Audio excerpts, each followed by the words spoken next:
नमस्कार मित्रांनो, घरोघरी मातीच्या चुली या मालिकेच्या पुढील काही भागांमध्ये आपल्याला जबरदस्त असा ट्विस्ट हा बघायला मिळणार आहे. मित्रांनो, आपल्याला बघायला मिळणार आहे की आता ऋषिकेश हा खूपच जास्त गरिबीच्या हालाकीचे दिवस काढताना आपल्याला दिसतो आहे. जानकी, ऋषिकेश आणि आता ओवीवरती खूप वाईट दिवस आलेले असतात. त्याचमुळे ऋषिकेशने ठरवलेलं असतं की आता मी काही करून ही कुस्तीची स्पर्धा जिंकेल. परंतु ही गोष्ट काय आता सत्यात उतरत नाही. परंतु आता ऋषिकेशला हरवण्यासाठी, मुळातच जीवे मारण्यासाठी आता ऐश्वर्याने आणि सयाजीरावने काही गुंड पाठवलेले असतात. ते गुंड पैलवानाच्या रूपात त्यांनी पाठवलेले असतात. आता ऋषिकेशला कोणत्याही परिस्थितीमध्ये त्यांना जिंकू द्यायचं नसतं, जेणेकरून त्याच्याला 1 लाख रुपये मिळतील आणि तो जिंकेल. या गोष्टीमुळेच आता मात्र सयाजीराव आणि ऐश्वर्या वेगळी शक्कल लढवतात. आता ऋषिकेश ज्या दिवशी कुस्तीच्या फडामध्ये उतरणार असतो आणि कुस्ती खेळणार असतो, त्या दिवशी मात्र त्याचा घात करायचा आणि कायमचं त्याला संपवून टाकायचं असा प्लॅन आता केलेला असतो. सयाजीराव आणि ऐश्वर्या हे पूर्णपणे आता ऋषिकेशच्या मुळावरती उठलेले असतात. ऋषिकेशचा घात करायचा, त्याला रस्त्यावरती आणायचं आणि जानकीला मात्र एकटं पाडायचं, असाच या प्लॅनचा उद्देश असतो. आणि आता या गोष्टीची वाटचाल सुरू केलेली असते. ऋषिकेशने आता तयारी भरपूर केलेली असते. 2 दिवस दगडधोंड्यांमध्ये लगातार त्याने प्रॅक्टिस केलेली असते. खूप जास्त सराव आता ऋषिकेशने केलेला असतो. आता हे सगळं दृश्य, हे सगळा प्रकार आता सगुना ऐश्वर्याला जाऊन सांगते. सगुना ऐश्वर्याकडे जाते आणि तिला सांगत असते की तुम्हाला माहिती आहे मॅडम, अहो हे इकडे खूपच जास्त प्रॅक्टिस करून राहिलेत ऋषिकेशराव. ऋषिकेश दादा आता चांगलीच प्रॅक्टिस करील आणि ते बक्षीस जिंकेल आणि मग त्यांच्याकडे 1 लाख रुपये येतील आणि मग तुमचा प्लॅन फेल होईल. असं जेव्हा ऐश्वर्याला कळतं तेव्हा ऐश्वर्या म्हणते की इतकं सोपं आहे काय ते? इतका 10 वर्ष संसार करणारी बाई, तिला मी असं किड्याप्रमाणे उचलून बाजूला काढलं आणि मग काय या आता 2 दिवस प्रॅक्टिस करणाऱ्या ऋषिकेशला मी खेळात जिंकून देईल? शक्यच नाही. मी आताच काहीतरी करते. आता ऋषिकेशला हरवण्यासाठी ऐश्वर्याने लगेचच सयाजीरावला फोन केलेला असतो. सयाजीरावला ती म्हणत असते की पप्पा, तुम्हाला माहितीये तुमच्या मागोमाग काय चाललंय ते? तेव्हा मात्र सयाजीराव म्हणत असतात की काय चाललंय? तो ऋषिकेश इकडं तिकडं जॉब मागत फिरतोय. माझ्यापर्यंत कळालं, माझ्यापर्यंत चांगल्या 4 लोकांचे फोन आले होते. मला 4 लोकांनी मला फोन करून सांगितलं की त्यांच्याकडे तो जॉबला आला होता, परंतु त्यांनी त्याला जॉबच दिला नाही. ऋषिकेश चांगलाच वैतागला आहे. तो आता भीक मागायला सुरुवात करणार आहे असं मला वाटतंय. असं आता सयाजीराव जेव्हा बोलत असतो तेव्हा मात्र ऐश्वर्या रागवते आणि म्हणते, पप्पा तुम्हाला अजिबात माहिती नाहीये. तुम्हाला अजिबात शत्रूचा एक ना एक खडानखडा माहिती ठेवता येत नाही. तुमच्याकडे असे गुप्तहेर सुद्धा नाही. तेव्हा मात्र सयाजीराव म्हणत असतात की तुझ्यापेक्षा चांगले गुप्तहेर तर माझ्याकडे आहे. तुला काय वाटतं मला काही माहिती नाही? तेव्हा मात्र ऐश्वर्या विचारते की मग मला सांगा की आता ऋषिकेश काय करणार आहे, त्याचं पुढचं पाऊल काय असणार आहे? तेव्हा मात्र सयाजीराव म्हणतात, ऋषिकेश आता काहीच करू शकत नाही, कारण की ऋषिकेशचं मी पूर्णपणे आता जीणं मुश्किल करून ठेवलंय. आता त्याचं पुढचं पाऊल हेच असेल की तो कुठेतरी हमालीसाठी जाईल. मी त्याला हमाली सुद्धा करू देणार नाही आणि त्याला जगू देखील देणार नाही. तेव्हा मात्र आता ऐश्वर्या म्हणते, हे बघा पप्पा, मी तुम्हाला सांगते, तुम्हाला माहिती नाहीये, परंतु ऋषिकेश आता कुस्तीच्या फडामध्ये कुस्ती खेळायला जाणार आहे. तिथे जिंकणाऱ्या व्यक्तीस 1 लाख रुपयांचं पारितोषिक आहे आणि तो जर हे बक्षीस जिंकला तर तो लखपती बनेल. तुम्हाला माहितीये, तुम्ही ज्याला कंगाल करायला चालले तोच लखपती बनेल आणि एकदा का तो लखपती बनला की मग आपला गेम झाला, कारण की तो त्याच्याकडे पैसे आल्यानंतर काही ना काही स्वतःच सुरू करेल आणि आपल्याला स्पर्धा निर्माण करेल. तेव्हा मात्र सयाजीराव म्हणत असतात, एवढं सोपं आहे ते? माझ्याकडे एक से बडकर एक प्लॅन आहे. आता मात्र सयाजीराव ऐश्वर्याला असं सांगत असतात. ऐश्वर्या म्हणत असते, इतकं गाफील राहून जमणार नाही, आपल्याला काही ना काहीतरी करावंच लागेल. दुसरीकडे मात्र आता सौमित्रला खूप जास्त काळजी वाटत असते नानांची. त्याच्यामुळे तो लगेचच आता नानांचे रिपोर्ट्स मागून घेतो. आता सौमित्रने सर्व नानांचे रिपोर्ट्स मागून घेतलेले असतात. त्याचा विदेशातला एक मित्र डॉक्टर असतो. त्याला तो ते रिपोर्ट्स दाखवतो आणि मग त्याला विचारतो की मला नानांना बरं करायचंय, मला यावरती काहीतरी उपाय सांग. तेव्हा मात्र तो त्याचा जो मित्र असतो तो सौमित्रला सांगत असतो, नाना बरे होऊ शकतात आणि नानांना बरं करायचं असेल तर त्यांना एका मानसिक शॉकची गरज आहे. मानसिक शॉक हा त्यांना खूप जास्त मोठा हवाय, तरच ते याच्यातून क्लिअर होऊ शकतात. आणि सोबतच आपल्याला असे शॉक देताना खूप काळजी देखील घ्यावी लागणार आहे, कारण की त्यांच्या जीवाला देखील यातून धोका भेटू शकतो आणि त्यांचा जीव देखील जाऊ शकतो. तेव्हा मात्र सौमित्र म्हणत असतो की इतकं अवघड कसं आणि अशी गोष्ट करायला मी कसं काय तयार होईल. तेव्हा मात्र त्याचा मित्र म्हणतो की तू काळजी करू नको, मी सांगतो त्या गोष्टींची जर तुम्ही तयारी ठेवली तर मात्र या गोष्टीत तुम्हाला यश मिळू शकतं. पहिल्यासारखे धडधाकट होऊ शकतात आणि पहिल्यासारखे ते आता बोलायला लागू शकतात. सौमित्रने आता हे सगळं त्याच्या मित्राला विचारलेलं असतं. आता मात्र त्याला सपोर्टची गरज असते. आता मात्र तो घरामध्ये ही गोष्ट कोणालाच सांगत नाही की आता तो नेमकं काय करणार आहे आणि तो कशा प्रकारे कोणत्या डॉक्टरला दाखवतोय आणि कोणती गोष्ट तो आता पुढे जाऊन नानांवरती अप्लाय करणार आहे जेणेकरून नाना बरे होतील आणि सर्व सत्य सर्वांना सांगतील. तेव्हा मात्र आता सौमित्रला पूर्णपणे खात्री असते की नानांना जे काही बोलावं लागलं, जे काही करावं लागलं ते त्यांनी दबावामध्येच केलंय आणि ऐश्वर्या कोणत्या जातीची आहे हे त्याला चांगलंच माहिती असतं. ऐश्वर्याचं पूर्ण सत्य त्याला माहिती असल्या कारणाने आता मात्र तो ऐश्वर्याचा पूर्ण गेम केल्याशिवाय काही गप्प बसणार नसतो. तेव्हा मात्र आता दुसरीकडे इकडे स्पर्धा सुरू झालेली असते. कुस्तीचा आखाडा भरलेला असतो. 2 दिवसाच्या अथक परिश्रमानंतर ऋषिकेश आता मैदानात आखाड्यात उतरलेला असतो. तो जेव्हा आखाड्यात उतरतो तेव्हा मात्र समोरचा जो व्यक्ती असतो, प्रतिस्पर्धी असतो, तो मात्र दुसरा तिसरा कोणी नसून सयाजीरावने पाठवलेला भरगच्च भरलेला बाहुबली असतो, जो की खूप प्रसिद्ध गुंडा असतो. खरं तर तो पैलवान पण नसतो. पैलवानकी त्याला येत असते परंतु तो खूप भयंकर पैलवानकी करत असतो. तो काही वर्ष जेलमध्ये देखील राहून आलेला असतो आणि त्याने आतापर्यंत खूप लोकांचे जीव देखील घेतलेले असतात. अशा व्यक्तीबरोबर आता सामना सुरू झालेला असतो. आता मात्र कोणालाही विश्वास बसत नसतो की नेमकं काय झालंय आणि हे कशा प्रकारचं संकट ओढवलंय. परंतु आता ऋषिकेशने याच्यावरती विश्वास ठेवलेला असतो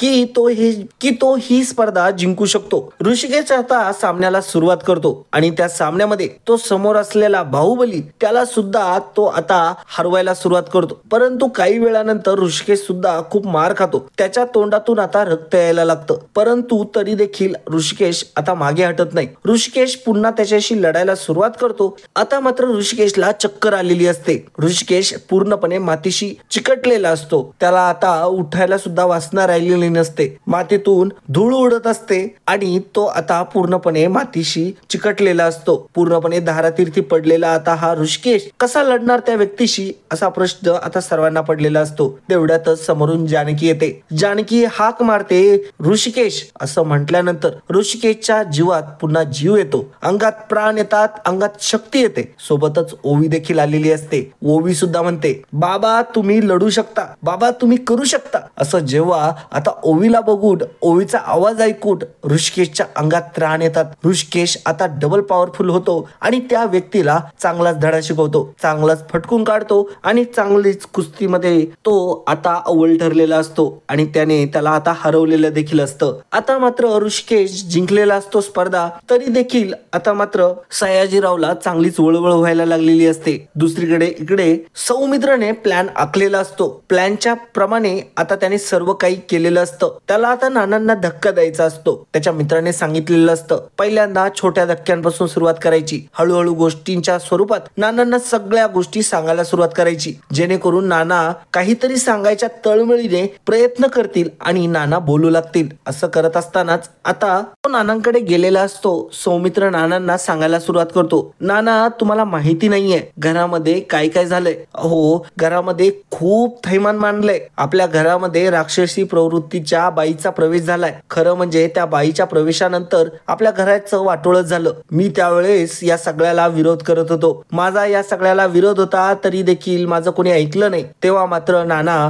मनातल्या मनात म्हणत असतात खरंय मी त्यावेळेस ऐकायला हवं होतं आणि त्यावेळेस सगळ्या गोष्टी अशा होऊच द्यायला नको होत्या. तरी देखील आता गोष्टी हाताबाहेर गेल्यात. आता काय करू शकतो. तेव्हा सौमित्र सांगायला लागतो तुम्हाला माहितीये नाना, अहो दादाच्या वाट्याला 1 रुपया सुद्धा गेला नाहीये. दादा आता पूर्णपणे भिकारी झालाय. तेव्हा मात्र नानांना धक्का बसतो. नाना आता डोळ्यांची हालचाल करू लागतात, तोंडाची हालचाल करू लागतात, हातपाय हलवायचा प्रयत्न करत असतात. परंतु नानांना पुरेसे हातपाय हलवता येत नसतात. तेव्हा मात्र ऋषिकेशवरती काय परिस्थिती आलीये हे पूर्णपणे आता सौमित्रने सांगितलेलं असतं. नाना तुम्ही अशी विल का बरं केली, तुम्ही असं का बरं मृत्यूपत्र लिहिलं की ती प्रॉपर्टी ही सारंग माझ्यातच वाटली जाईल. याच्यामध्ये दुसरा हिस्सेदारी काही ठेवलीच नाही तुम्ही. ऋषिकेशच्या वाट्याला फक्त देवघर आणि तेही फक्त तेवढंच. अहो सगळा बिझनेस त्याने उभा केला, हे सगळं केलं. आता नाना उठायचा प्रयत्न करत असतात. नाना सांगण्याचा प्रयत्न करत असतात की अरे मी अशी विल कधी लिहिलेलीच नाहीये, ही माझी विल नाहीच आहे. तरी देखील आता नानांना उठता येत नसतं. होतं. नाना आता प्रयत्न करायला लागतात, नानांना त्रास व्हायला लागतो. तसा आता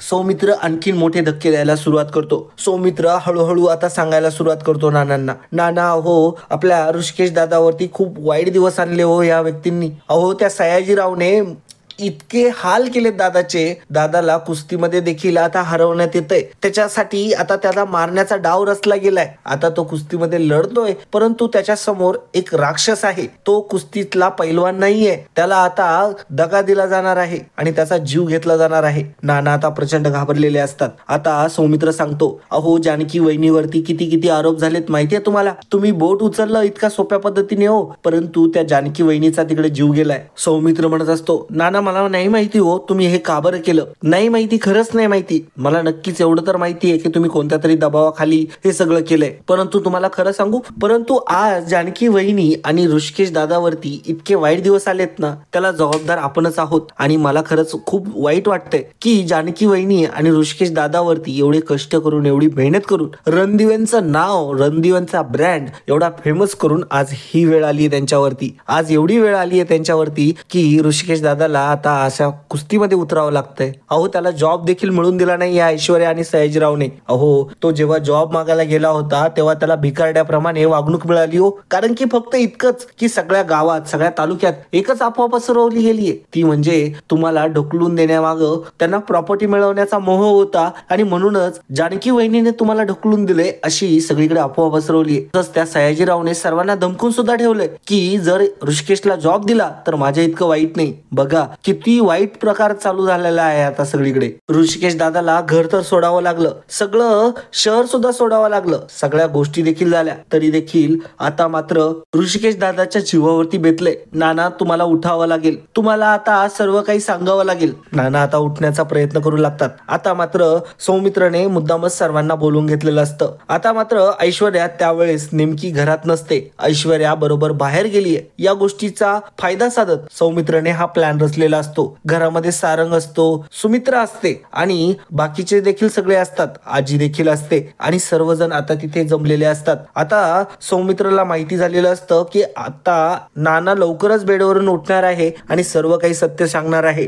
नाना आता ठीक होणार आहे आणि कारण की नानांना आता खूप मोठा धक्का बसलेला असतो की त्यांच्या मुलाचा जीव मात्र आता सगळा जाणार आहे आणि सगळ्या गोष्टी होणार आहे हे तेव्हा त्यांना समजतं. तेव्हा मात्र नाना पूर्णपणे जागे होणार असतात. सौमित्रने तसं सगळं प्लॅनच करून घेतलेलं असतं आणि सौमित्रने तसं त्याच्या मित्राकडून, त्याच्या डॉक्टर मित्राकडून तसं मेडिकेशनच घेतलेलं असतं. त्याची गॅरंटी सुद्धा त्याच्या मित्राने घेतलेली असते. आता नानांना सौमित्र सांगत असतो, नाना तुम्हाला माहिती नाहीये, अहो प्रॉपर्टीमध्ये सगळे हिस्से झाले, सगळ्यांना सगळं मिळालं, परंतु ऋषिकेश दादाला आपल्या काहीच नाही मिळालं, फक्त देवघर, आणि तेही या ऐश्वर्याने केलेलं असावं सगळं. ऐश्वर्या किती कलंदरी आहे हे आता नानांना तो सांगू लागतो. नानांना सांगत असतो की ऐश्वर्यावरती आई विश्वास ठेवतीये, आईचं हे सगळं चुकतंय, परंतु नाना तुम्ही विचार करा ना, त्या ऐश्वर्याला आपल्या घरामध्ये इतके अधिकार कशाला असायला पाहिजे. अहो त्या ऐश्वर्याने सगळं वाटोळं केलंय घराचं. त्या सारंगने सुद्धा तिचीच बाजू घ्यायचं ठरवलंय आणि तो आता सतत फक्त आणि फक्त ऐश्वर्या ऐश्वर्या करत असतो. ती ऐश्वर्या त्याला भुलवतीये, त्याला फसवतीये, त्याच्या लक्षात येत नाहीये त्याचा आपला दादा जो त्याच्याकडे सर्व काही मागायला जायचा आणि तो दादा त्याला मोकळ्या मनाने द्यायचा, सगळ्या काही गोष्टी केल्या तो ऋषिकेशने त्याच्यासाठी, तो त्याला विसरला. सारंग पूर्णपणे बदललाय आणि पूर्णपणे त्या ऐश्वर्याच्या जाळ्यात गेलाय. आता रूम साठी सुद्धा त्यांनी माझ्यावरती कारस्थाने करायचे प्रयत्न केले. ऐश्वर्या भडकून देते त्या सारंगला आणि सारंग लगेच बोलायला येतो, सारंग खूप जास्त बदललाय नाना, तुम्हालाच काहीतरी करावं लागेल. आता मात्र सौमित्रला सुमित्रा खूप बोलत असते, म्हणत असते की काही सांगू राहिलाय नानांना तू. तेव्हा मात्र सौमित्र म्हणत असतो, नाना तुमचा माझ्यावरती विश्वास आहे ना, अहो माझ्यावरती विश्वास ठेवा, दादावरती खूप अन्याय केला या सगळ्यांनी.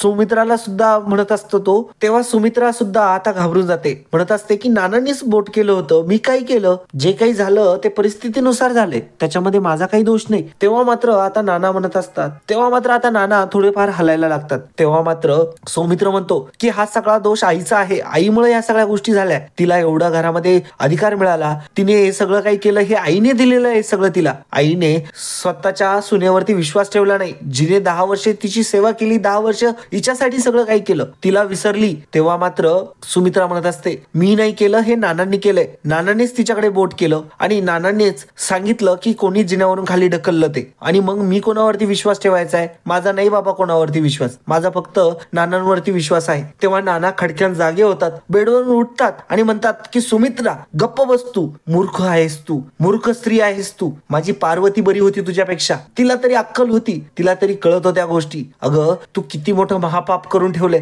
जानकीला तू या घराच्या बाहेर काढलं. अगं मी तसं केलं कारण की त्यावेळेस माझ्यावरती प्रेशर होता, मला धमकी दिली गेली होती. ऐश्वर्यानेच मला लोटलंय, तुला माहिती नाहीये का? अगं जर दुसरी कोणी बाई असती तर तिने तपासून बघितलं असतं, शोध घेतले असते. अगं तुझ्या समोर तर पुरावे आले होते ना. अगं जानकी इतकं सांगत होती ना तुला, मग काय विश्वास नाही ठेवला? अगं जानकीवरती तू संशय घेतला, जिने 10 वर्ष आपली सेवा केली, आपल्या मुलीपेक्षा आपल्याला जास्त सांभाळलं. अगं विचार कर काय काय नाही बघितलंय तिने आपलं. जानकीचं कौतुक करत असतात नाना आणि सांगत असतात की जानकी किती महान आहे. आता तिला सगळं महत्व पटवून देत असतात. जानकीचं महत्व पटवून देखील आता सुमित्राला खूप वाईट वाटायला लागलेलं असतं. नाना उठलेले असतात आणि सांगायला लागलेले असतात की आता या सारंगला आणि ऐश्वर्याला घराबाहेर काढायचं. सारंग म्हणतो नाना मी काय केलं? तेव्हा मात्र आता नाना म्हणतात की अरे मूर्ख मुला, अरे मला मुलगा म्हणायचं सुद्धा लाज वाटते तुला. अरे तुझ्या इतका वाईट कोणीच नाही रे. अरे तू तुझ्या भावाला घराबाहेर काढलं आणि त्याच्या तुझी लायकी तरी आहे का त्या सगळ्या गोष्टी मिळवण्याची? अरे ती कंपनी सगळी त्याने एकट्याने उभी केली आहे, सगळं श्रेय त्याचं आहे आणि तू मध्ये घुसलास त्याच्या होय. अरे तुला लाज वाटायला पाहिजे या सगळ्या गोष्टीची, असं नाना आता बोलत असतात. सारंग म्हणत असतो की नाना पण. तेव्हा मात्र सारंगला नाना म्हणतात एक शब्द देखील बोलू नको. मी आत्ताच्या आता तुला घराच्या बाहेर काढतोय आणि तुझ्या बायकोला घेऊन इथून चालता हो, तिकडं जा सयाजीरावच्या इकडं, नाही तर कुठं पण जा, मला काहीही सांगू नको. नाना प्रचंड चिडलेले असतात आणि नानांनी आता चांगलाच धुमाकूळ घातलेला असतो. नाना पूर्णपणे बरे झालेले असतात. नाना म्हणतात की मला आता पुढच्या क्षणात मला माझा ऋषिकेश इथं दारात हवाय आणि हे बाहेर हवेत. तेव्हा मात्र आता सौमित्र लगेचच नानांना गाडीमध्ये बसवतो आणि जिकडे कुस्तीचा आखाडा चालू झालेला असतो तिकडे त्यांना घेऊन जातो. इकडे कुस्ती आता ऋषिकेश जिंकलेला असतो आणि त्याला 1 लाख रुपयाचं पारितोषिक देखील मिळालेलं असतं. नानांना बघून ऋषिकेशला खूप चांगलं वाटतं. नाना आता तिथे आलेले असतात आणि त्याचं कौतुक होताना बघून नानांना पुन्हा हुर भरून येतो. नाना म्हणतात की तू लढायचं कधी सोडलं नाही आणि माझा विश्वास होता की तू नेहमी लढत राहशील, तू कधी रडणाऱ्यातला माणूस नाहीये. असं म्हणतच नाना ऋषिकेशला गळ्याशी बांधतात आणि म्हणतात की ते जे विल लिहिलं होतं ते मी नव्हतं लिहिलेलं, ते माझं विल नाहीच आहे, माझं विल वेगळं आहे. तुला माहिती आहे ना माझं तुझ्यावरती किती प्रेम आहे. मी तुझ्या बाबतीत असं कधीच वागू शकत नाही ऋषिकेश, तू अजिबात काळजी करू नको, सगळं काही तुझं आहे आणि तूच या सगळ्याचा मालक आहे. आणि माझी सून माझी लेक कुठं आहे? तेव्हा मात्र जानकी तिथंच असते. तिला बघून नाना म्हणतात जानकी मला माफ कर, मला खरंच माफ कर, माझ्याकडून मोठी चूक झाली, मी माझा नाविलाज होता. कारण की त्या ऐश्वर्याने त्या पापी राक्षसीन बाईने आपल्या ओवीला किडनॅप करील आणि मारून टाकील असं धमकी दिल्या होत्या मला आणि ती डायरेक्टली मला त्रास द्यायला आली होती असं आता सांगितल्यावरती जानकी म्हणते की मला माहिती आहे नाना, तुम्ही हे दबावाखाली केलं आणि मला खरंच खूप अभिमान वाटतो तुमचा की तुम्ही माझ्या बाजूने आता उभे राहताय म्हणून. आणि दुसरी गोष्ट म्हणजे तुम्ही इतक्या त्रासातून बाहेर आलात आणि तुमच्यासोबत काय वागली ती ऐश्वर्या हे मला चांगलंच माहिती आहे. आता मात्र आपण मिळून तिचा काटा काढू असं म्हणतच ते आता तिथून निघून जातात. आणि मित्रांनो पुढे आपल्याला हाच ट्विस्ट बघायला मिळणार आहे. आता मात्र ऐश्वर्या खूप मोठं कारस्थान रचणार आहे ज्याच्यामध्ये डायरेक्टली हे सौमित्र आणि हे बाकीचे यांनाच आता मोठा फटका बसणार आहे. तर मित्रांनो तो ट्विस्ट बघण्यासाठी तुम्ही चॅनलला सबस्क्राईब करा. आणि मित्रांनो जर हा व्हिडिओ तुम्हाला आवडला असेल तर कमेंट बॉक्समध्ये कमेंट करायला अजिबात विसरू नका. आणि मित्रांनो तुम्ही अजूनही चॅनल सबस्क्राईब केलं नसेल तर चॅनलला सबस्क्राईब केल्याशिवाय कुठेही जाऊ नका. आणि मित्रांनो तुम्हाला सर्वांना दिवाळीच्या खूप खूप शुभेच्छा. आणि मित्रांनो असेच आपले ट्विस्ट बघण्यासाठी चॅनलचे सदस्य व्हा, सबस्क्राईब करा, ते फ्री आहे. धन्यवाद.